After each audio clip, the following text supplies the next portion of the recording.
Thank you very much for coming. So let's get started. I tell this tale, which is strict or true, just by way of convincing you how very little things since were made, that things have altered in the shipwright's trade. In Blackwall Basin yesterday, a china bark refitting lay, when an old shipwright with snow-white hair came up to watch us working there. Now there wasn't a knot which the riggers knew, but the old man knew it, and better too. Nor there wasn't a sheet or a lift or a brace, but the old man knew its lead and its place. So shipwrights are an artisan skilled in the tasks of requiring to build vessels. They were very highly sought after back in the days of wooden ships. A little less now that we have modern ship fabrication techniques, but still they were very, very highly skilled. However, there's a certain amount of irony. So that song I did was actually from Rudyard Kipling back in 1910, and it ends with, how very little since things were made, anything alters in anyone's trade. Now, I'm probably sure we're all in the IT industry here, and we all know there's a whole lot of altering in our trade going on right now. So today, I'm going to help you navigate through the rough waters of building with ships, the simple hierarchical in PowerShell provider. So firstly, we're going to ask the obvious question, what is ships? And it is obviously not boats. So actually, if you have any questions, feel free to actually interrupt me at any point in time, and I have a list of all my links and my resources at the end, and on my blog site, you can get all of the information today. So SHiPS is a PowerShell module, which makes it easier to develop PowerShell providers, which then begs the question, of course, then what is a PowerShell provider? So we've had PowerShell providers provide user access to things that would normally be a little difficult to get to via the command line, for example, like the Windows certificate store, and then presents them in a consistent known format, just like a file system. And providers have been around for a very long time, since PowerShell 1, and you're probably already using them, you just may not know.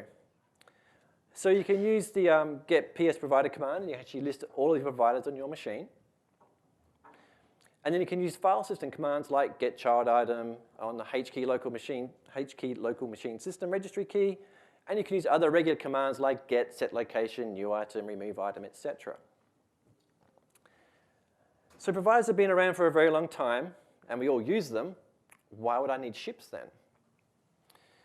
So providers are great. They hide so much of the complexity and difficulty dealing with things like the Windows Certificate Store or SCCM. You just create a drive and start browsing. They're so great that many people start asking, I want to write my own provider. So surely there's plenty of help and documentation examples out there. Yeah, not so much. Writing providers is hard. So here's an example. The Microsoft documentation has a quick start, which is nice, but the first things you have to do is install Visual Studio, then install the PowerShell SDK, then create a class library, whatever that is, create a project reference, nope, no idea, and start PowerShell with a command line that uses reflection, whatever the hell that is. And this is an immediate barrier for most PowerShell users, because most of us don't even... Oh, I have yet to finish, my friend. Next, you have to have a solid understanding of C# and the tooling that goes with it. Again, most of us don't have that. And finally, you need to have a good understanding of the inner workings of PowerShell and the providers using the PowerShell SDK. Oh, and which versions of PowerShell are you going to target? Are you going to support Linux and Windows? And to give you an idea of the size of the problem here, I went through the PowerShell core code base looking at the standard providers. On the left-hand side is the provider. On the right-hand side is the number of lines of code for that provider. So for example, the registry provider has 4,373 lines of code. But look at that variables provider down there at the bottom. You're going, 239 lines. Doesn't seem like all that much. Well, if you take into account all of the inherited classes in C#, you come out to over 3,000 lines of code for this, for a simple provider, okay? And this is where SHiPS comes in. What SHiPS does is hide all of that really complex C# code from you and simplifies developing providers. And it also lets you create the bits that you want in a language familiar to you, which is PowerShell. So now we understand why we would need SHiPS and what the problems it solves. But if providers have been around for a while, when did SHiPS actually become a thing? So the history of SHiPS starts back in 2014. And so this has been 5 years in the making. And to be fair, I've had to do a bit of reverse engineering in the archaeology here, so hopefully this is all right. So back in 2014, a community member called Jim Christopher, or Beefarino, created a module called Simplex, which is a PowerShell module used to create PowerShell providers using a DSL. Except I haven't clicked it, so you can't see what I'm doing. Not long after that, he released P2F, which is the PowerShell provider framework, which he describes as the PowerShell provider framework performs the heavy lifting of developing PowerShell providers, which basically all he did is he grabbed Simplex, ripped out the DSL bit, and just gave a framework that anybody could use in C#. And then sometime in 2017, the PowerShell team was working on the Azure Cloud Shell, which needed a provider.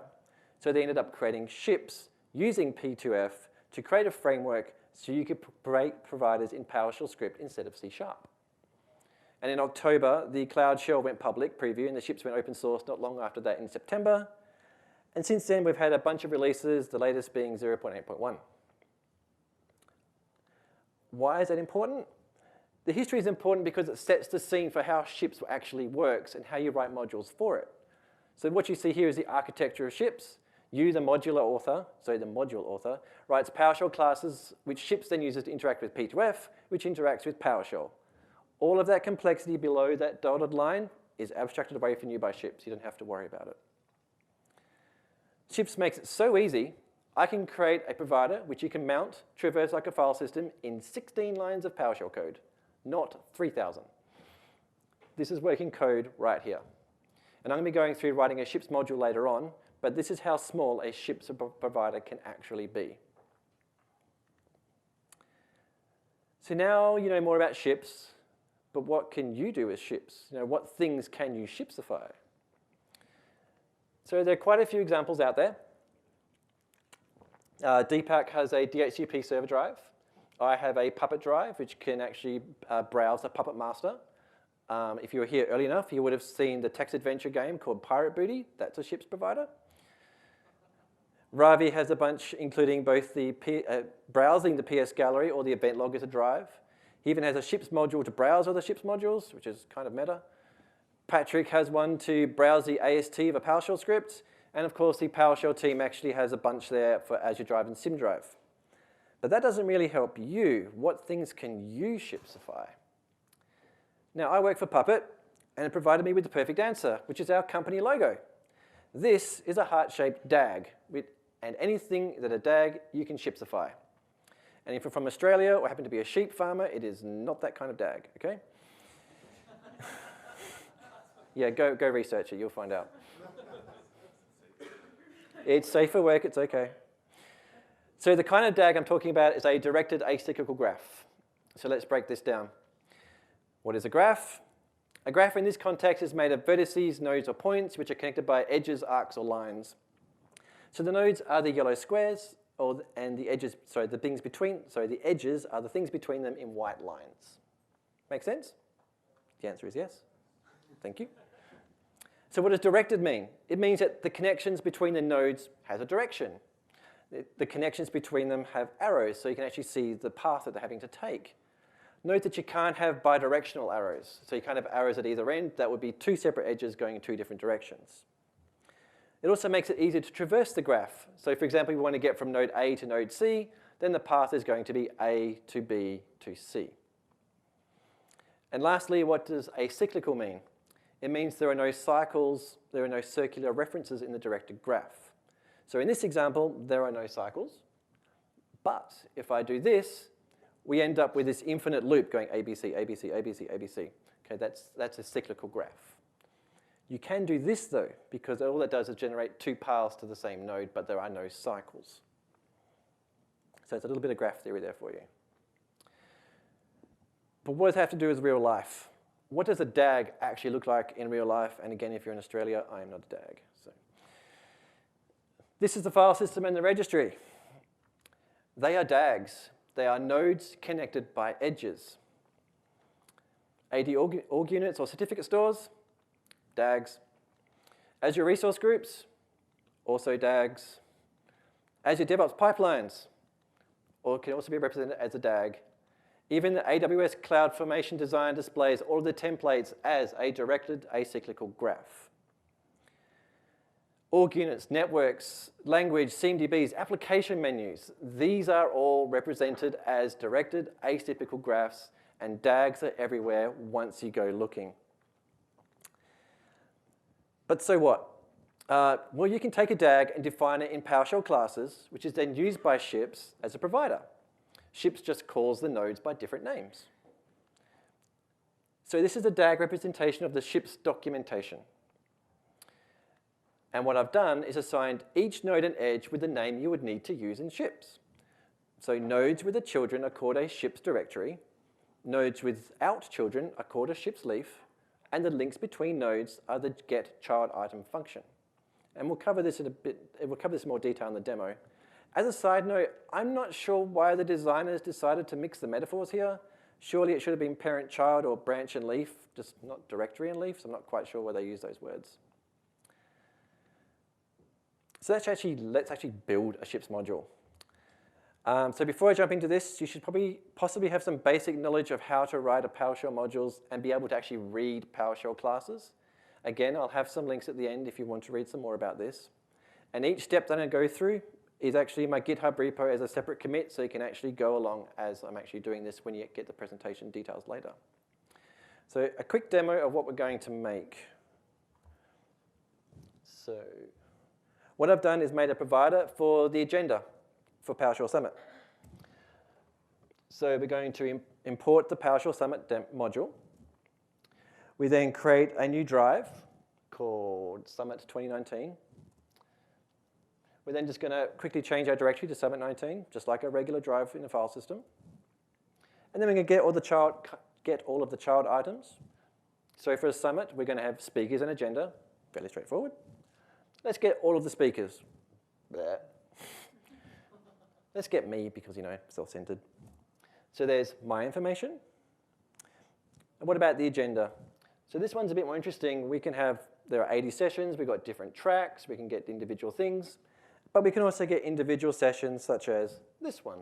So how to become a SHiPSwright. So we're going to build this module today.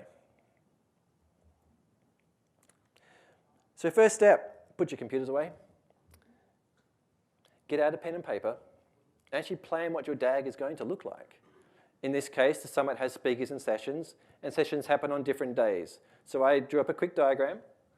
There you go, you can love my chicken scroll. And this is pretty much what you saw in the demo for those that can't read properly, or I write really badly anyway. I quickly put an overlay on top of that so you can actually see the DAG up on the screen.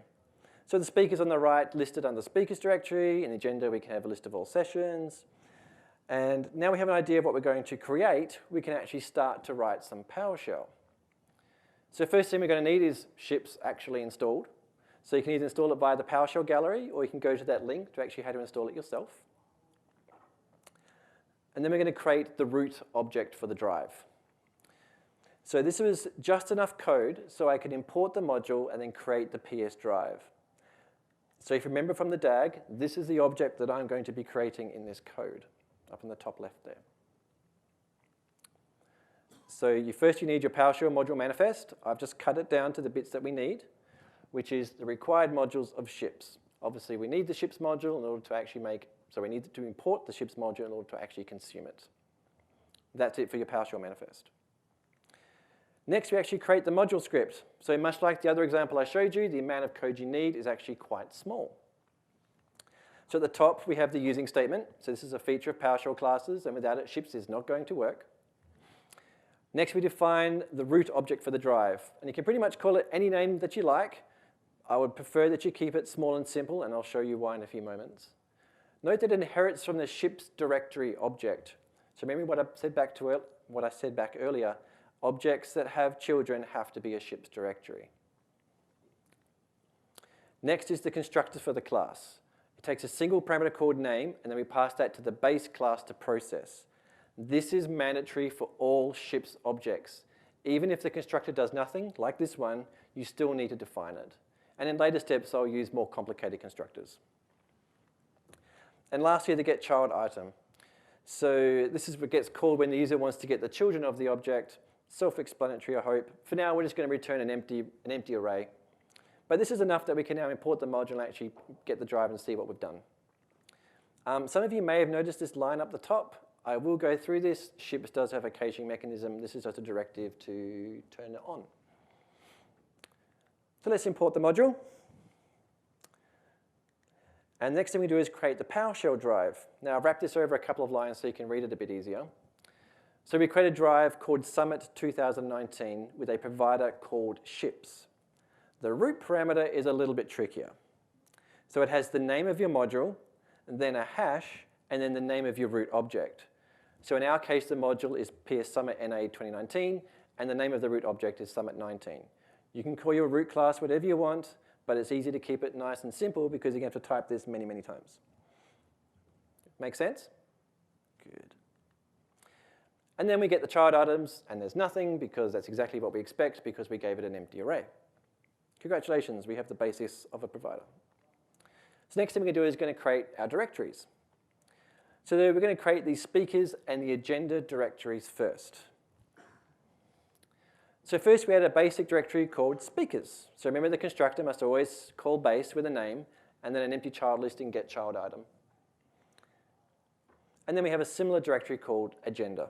Same again, empty constructor and an empty child item. Now we have those two child directories, speakers and agenda. We need to modify the root to actually display them for us. So we add them to our array. So we instantiate them with their name, and then just add them to the object array. Same for the speakers, same for agenda. Let's try it and see what happens. So like before, we import the module, create a new PS drive.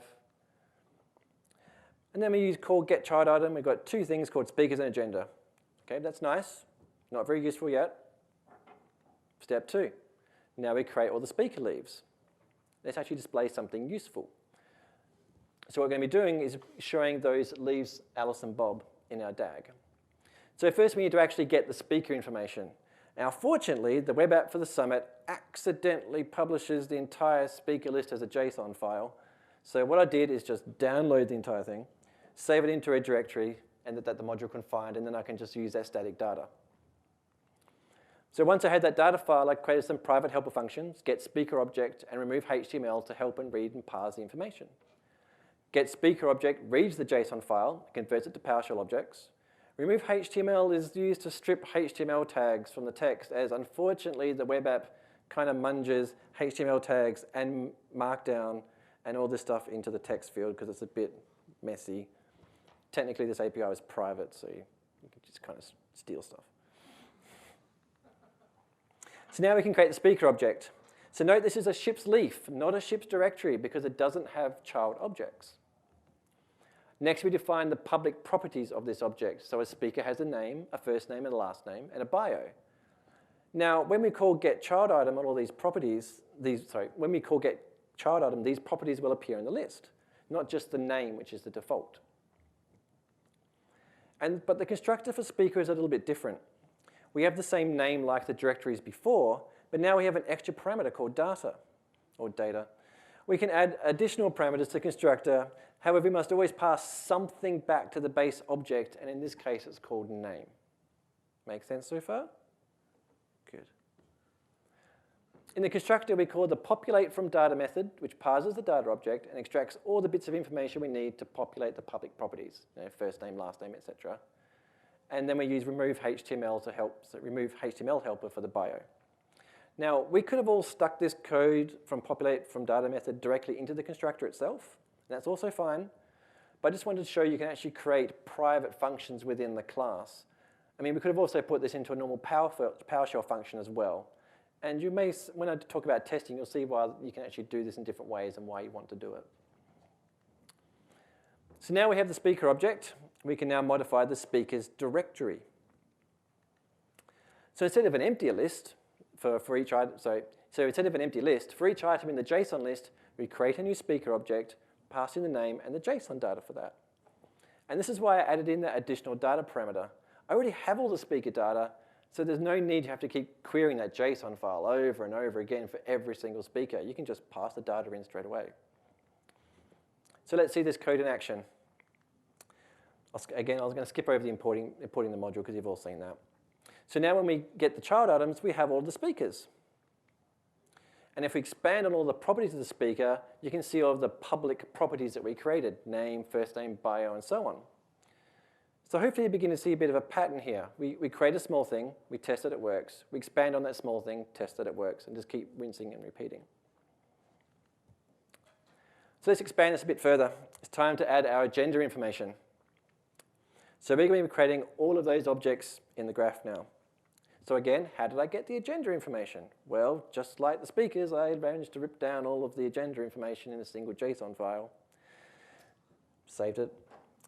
Got a couple of helper functions, just like before. We've got a get sessions object, just like get speakers, except it's for sessions. Get sessions also allows me to return sessions with a filter, which I will show a bit later, because you only want certain sessions. And my favorite, convert from epoch time. Yeah, for some reason they decided to use Unix epoch times for the time zones, and I'm in Australia, and trying to convert that to Pacific Standard Daylight Savings Time was real fun. Yeah, date times are hard.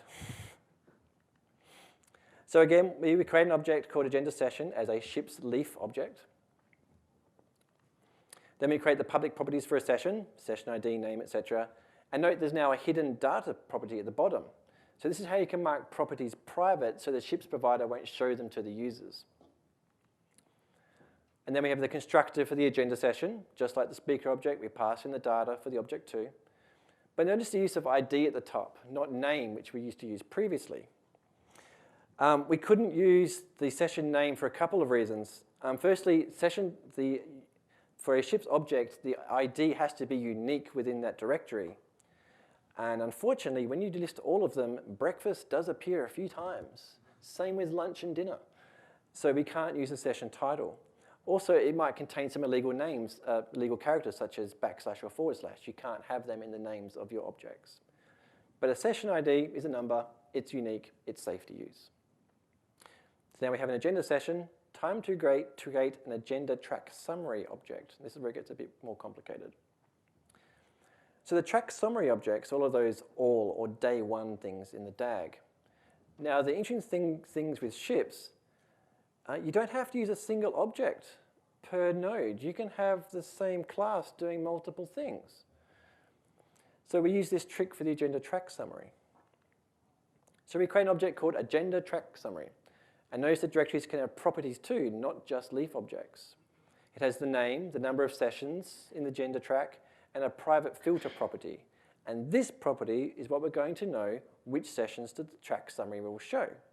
For example, the track called all, the filter will be empty.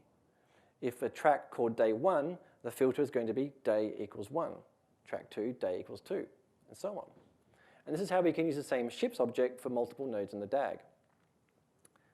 Then we have the constructor. Like normal, it has a name. It also has a filter that this track summary will use. And you can see how we can use the get session helper function down the bottom there. It makes it easy to read what's going on instead of having massive bits of code in there. And finally, because this is a SHiPS directory, we need the get child item method, where we get all of the sessions based on the filter and then create agenda sessions for each item. Yes? You're using arraylist. Can you highlight why you chose that? Where are we? Yes, because it has the add method on there. So I can actually add things on there as opposed to recreating the array every single time. For this example, doesn't matter. If you've got a whole lot of items, matters a lot. Yeah. So people don't know, if you just did that as originally it was an array, when you add elements to array, the array gets copied each time, and so it can be exponentially horrible. So this is the best practice. Thank you. I'm glad I got that right. Hopefully the rest is like that. Okay, so now we can modify the agenda directory to create all the summaries. So let's go. So here's the old agenda get child item, nothing. And here's the new one. So the first part, which is highlighted, is somewhat straightforward. The agenda has 5 track summaries. The top one is called all, has an empty filter. All the sessions, day 1, Monday, has a filter of day equals 29 because it's the 29th of April.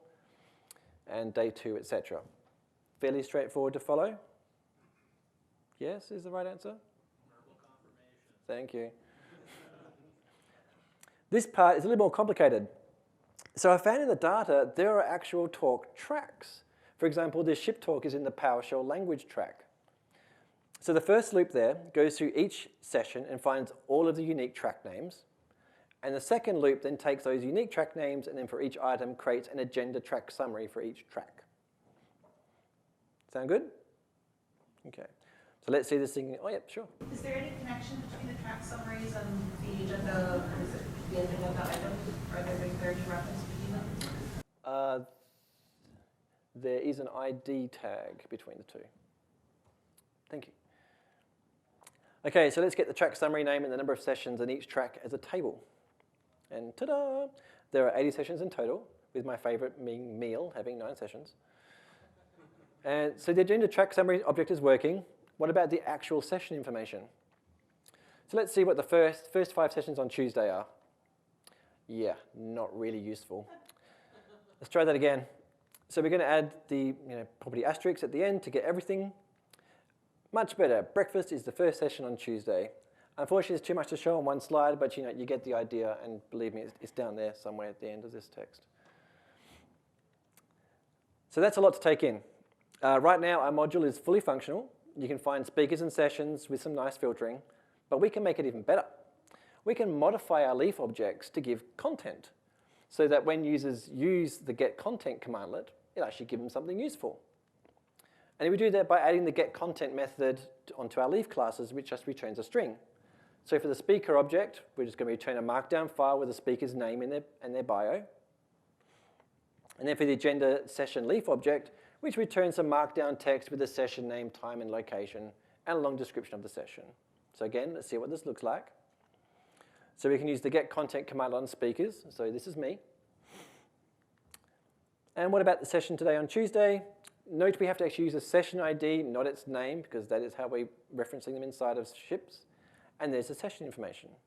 Now, of course, if you're using PS6, you'll be able to use the show markdown commandlet, which makes this look really pretty, but that's in PowerShell 5 for you. One of the tricks I've done, I've had that problem with the ID. And so what you can do is you can be anything you want. So you have the ID, and then you can concatenate the descriptive name. You can concatenate the descriptive name? Well, yeah, that's the thing you do. You just take the ID and then the name, concatenate it with the colons, and then you get uniqueness. Okay, thank you. You should do this talk. Be sure and repeat that for the recording. Yes, so for the purpose of the recording, you can use the ID, which is fine, but you can also concatenate the description of it with a colon to separate between the two. Thank you. I always forget that. So let's add some leaf connections. So we can make the module even more useful. In the sessions, it doesn't actually say who's actually speaking, which is a bit of an oversight. Also in the web app version, you can't see the sessions. Well, previously you couldn't actually see the sessions for a speaker. That was actually added after I actually started doing this talk. So what we're going to do here is create additional links between the leafs, which is actually a little bit dangerous because remember, you don't want to create cycles in your DAG. So in the DAG for our module, if the speakers had links to their sessions and sessions had links to their speakers, we'd end up with this, which is a loop. So we can't do that. What we can do, though, is we can give hints, but not direct links. So the session object can give the names of the speakers and the speaker objects, and the speaker object can give the session IDs. That way the user can actually use the set location command and traverse around, but not actually create any loops in our DAG. So for the speaker object, we're going to add some information, and we'll add some public properties like how many sessions the speaker has, the name and time of the sessions, and most importantly, the session IDs at the top there. And then the populate method, we can use the getSessions filter to find all of the sessions the speaker is speaking at, and then populate those public properties. So now the user has more information about the speaker with the session IDs if they need it, and we haven't created any loops in our DAG. So next we can modify the agenda session object with the speaker information. Again, we add the new public property called speakers. And then we populate this by going through all of the speaker IDs for the session and then finding those IDs in the speaker JSON file. So again, now the user has more information about a session with the speaker names, and we haven't created any loops in our DAG. So if we have a look at my speaker information, we can now see all of the session information, which is just highlighted in yellow for you. And if we have a look at the session, we can actually see the speaker names. Much nicer. So the module is working fine, but it doesn't actually look very nice. The default properties that are showing aren't very useful, so let's make this thing look pretty. So PowerShell uses XML formatting files to tell PowerShell how to display objects. So I'm not going to go into detail about this, as there's plenty of other blogs and documentation that does it much better than I can. But you can start with the PowerShell help system, which is about _format.ps1xml. And there are probably people in this very room or conference that can help you right now to actually write these. So we can create the formatting XML file, and then we can make the module use that in the module manifest by specifying the formats to process setting. So let's see some before and after comparisons. So let's get the first 3 speakers as a table. This is what it used to look like, and now a lot nicer. It shows the most common information you actually need right away. You don't have to use select object to get the properties you want. What about the sessions? Yeah, great. But now, much better. And that is how to create a SHiPS module for the PowerShell Summit agenda. So I went through a lot of things, so I'm quickly going to recap. Start with some planning. Draw a picture of what the module will show the user. This is the DAG, and the DAG may change while you're developing the module, and that's okay. But I find it really useful to have some idea of what I'm going to actually write when I do the module before I actually start writing the module. Create the root object first, then create the directories, then create the leaves. Do not try to do them all at once. A process that I found really useful was just make a small change, try that, make a small change, try that. It really helps you not being overwhelmed with trying to do an entire SHiPS module at once. And lastly, don't worry about making it pretty at the beginning.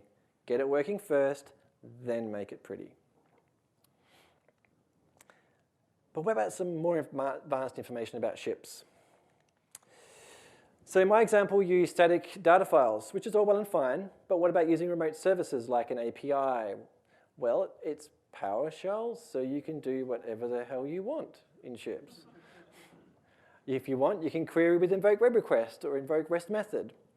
So this is another quick example of a provider that I wrote. This is a GitHub provider. So on the left is the Puppet PowerShell module in GitHub. On the right is that provider querying the GitHub API. In theory, you could have multiple drives hooked up, so you can have different branches, so you can compare the content of 2 different branches in PowerShell without ever downloading or doing a git clone. But that does bring us to the next topic, credentials. So how do we manage credentials for a provider? Well, you need credentials for the GitHub module I just showed you. The Azure SHiPS module does too. And currently, the SHiPS module does not allow you to pass credentials from the new PS Drive commandlet. If you do, you end up with this sad face. So what can you use then? You have a couple of options. Firstly, can you please add your comments and your +1s to GitHub issue 110, the SHiPS repo, so the maintainers know you want this? You can store tokens in environment variables, like I did for my GitHub provider. But you can also store the authorization information in a file or in the registry, pretty much anything outside of the realm of PowerShell, in particular global or module scope variables, which seems like a very odd thing to say, but this is due to an architecture decision in SHiPS. The variable scoping, or more specifically, the run spaces used in SHiPS will trip you up, and it took me ages to debug this. When SHiPS creates a drive, it also creates its own run space for each drive to operate in. So this means exported functions or global functions will appear in both the default run space, which is where you import your module, but there will also be an independent copy when the PS drive gets created. So I'll run you through an example of why this trips you up. So we're in PowerShell. So let's import our GitHub PS module. So we import our module. It sets up a global variable called GitHub token, so we can store our API token to talk to GitHub. We then set our GitHub token to ABC123. So excellent. Let's create a new PS drive and use our new token. We create a new PS drive, but behind the scenes, it creates a run space and imports our GitHub module into that. So note we have 2 variables now. You're squinting at me. called called global GitHub token and 2 functions called set GitHub token.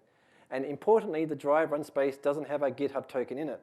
So anything we do with the drive, like get child item, get content, happens in the drive run space, not the default run space, so you don't have the token available to you. Even if you call set GitHub token again, it's going to modify it in the default run space, not the drive run space, because when you call the method, you're over there. Does that make sense? Yeah, it took me a long time to figure this out, and it tripped me up really hard. This is why you need to have things outside of the run space realm to store your credentials, environment variables, files, and registry. So earlier I mentioned that SHiPS had a bit of a caching mechanism. I can't say that word, I think money. So the SHiPS cache is turned off by default. But when you turn it on, SHiPS will cache the object directory as it gets created or used, which makes it great when users are traversing up and down the directory tree. Of course, if you want to, you can use your own caching mechanisms as well.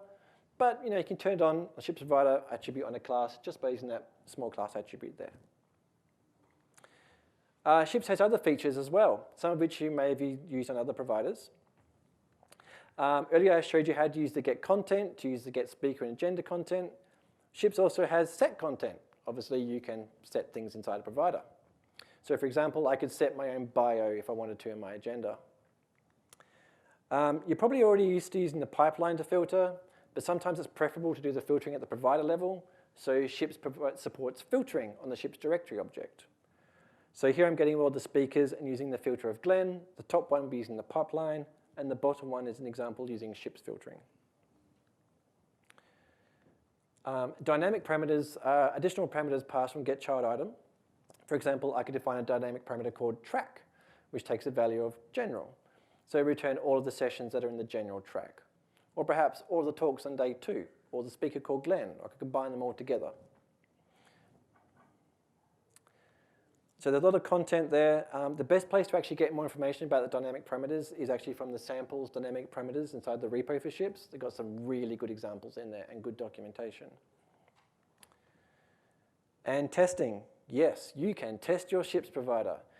They are PowerShell classes, so if you struggle with testing PowerShell classes, you can just put your code into a normal PowerShell function and test that instead, if you're more comfortable with that. But you should test your provider. Yes? Thank you. So you've used SHiPS, and you like it, but it does have some significant limitations right now. It doesn't support passing credentials, as I said. It's only got a small list of supported commandlets, so you can't use new item or remove item. It also doesn't pass through the drive information inside the provider context, so you have no idea where in the path a SHiPS object actually is when you're trying to develop it. But you can make changes to SHiPS because it is open source. However, the SHiPS project is unfortunately quite young as an open source project. Why does this matter? It's still a little bit difficult to contribute and to figure out how the project works. It's missing GitHub tags for releases. The changelog is incomplete.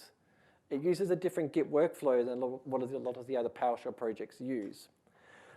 Excuse me. And unfortunately, there are no unit tests actually on SHiPS or P2F. There's only integration tests, which makes it a little bit difficult. However, the narrative documentation is fantastic for SHiPS. So there's still some hope. In fact, I have high hopes that Microsoft is going to make more time to invest into this project to make it easier for the excuse me, community to contribute. So wrapping up, SHiPS is a user experience module. It wants to make the life of the user easier. So always remember, what will the user experience? If you feel overwhelmed when you start, make small changes and test it and loop and iterate. Read the documentation. It is very useful. It has full examples on how to use the advanced features. And always remember the DAG because graphs are everywhere. Thank you very much.